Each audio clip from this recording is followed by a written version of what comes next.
देखो यहाँ ध्यान देना, कहता है एपी में 50 पद है जिसमें कि A3 का मान 12 दिया गया है, A49 का मान कितना 106। अब ध्यान दीजिए यहाँ पे A49 कैसे आया। अब देखिए एपी में टोटल कितना पद दिया गया है, 50 पद है। उसमें से एगो पद कह रहा है कि A3 बराबर 12 दिया गया है।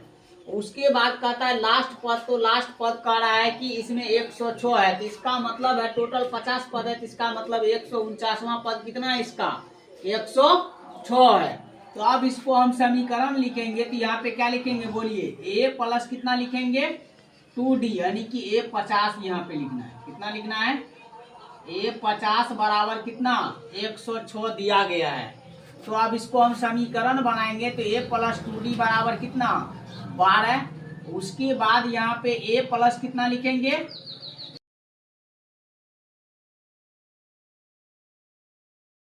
49d बराबर कितना 106 लिखेंगे।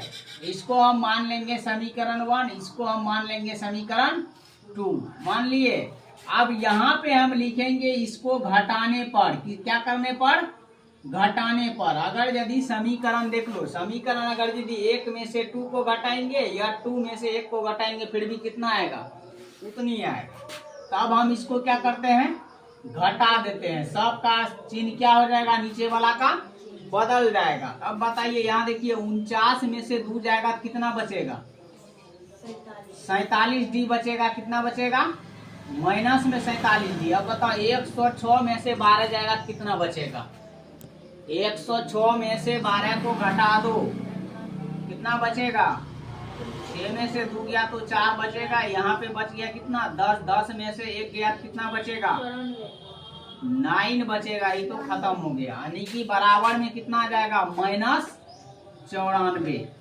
माइनस कितना 94। अब देखो ये माइनस माइनस क्या हो गया, खत्म हो गया।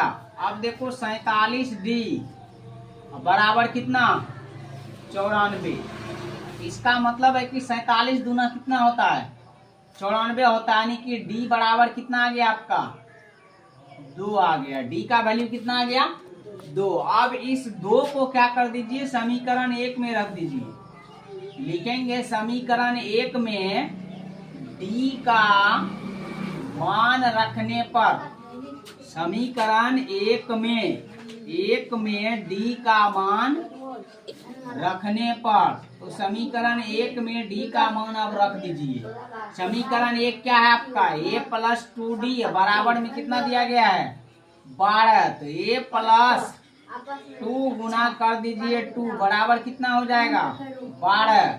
अब देखिए a बराबर 4, यानी कि 4, 12 माइनस कितना कर दीजिए 4 कर दीजिए, तो a बराबर कितना आ जाएगा 8। a का वैल्यू कितना आ गया 8, a का वैल्यू कितना आ गया 8। अब देखिए हमको क्या निकालना है, हमको 29वां पद निकालना है। कितना पद निकालना है 29वां पद निकालना है। तब देखिए आप लोग को फॉर्मूला पढ़ाए थे कि an बराबर क्या होता है, an बराबर होता है a प्लस n माइनस 1 गुना क्या होता है d होता है। ये फॉर्मूला पढ़ाए थे ना। तब देखिए यहाँ पे an का वैल्यू कितना दिया गया है, A29 दिया गया है। बराबर में a बराबर कितना रखिएगा 8 रखिएगा, प्लस में n का मान देखिए, n का मान तो यहाँ पे दिया गया है कितना 29। n का मान कितना दिया गया है 29, तो यहाँ पे रख दीजिए 29।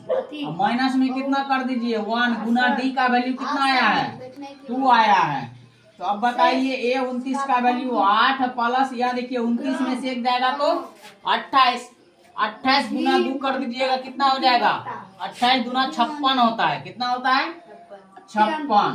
तो अब बताइए A29 का वैल्यू कितना निकल गया आपका 56, 8 जोड़ दीजिए 56, 4, 60, 4 कितना हो गया 64, यानी कि A29 का मान कितना हो जाएगा 64 हो जाएगा, यानी कि 29वां पद कितना आएगा 64 आएगा। ये आपका राइट आंसर है। कोई दिक्कत यहाँ तक में, पूरा का पूरा इजी सवाल है। आप लोग थोड़ा सा कॉमन सेंस को यूज कीजिए, सारा सवाल बन जाएगा।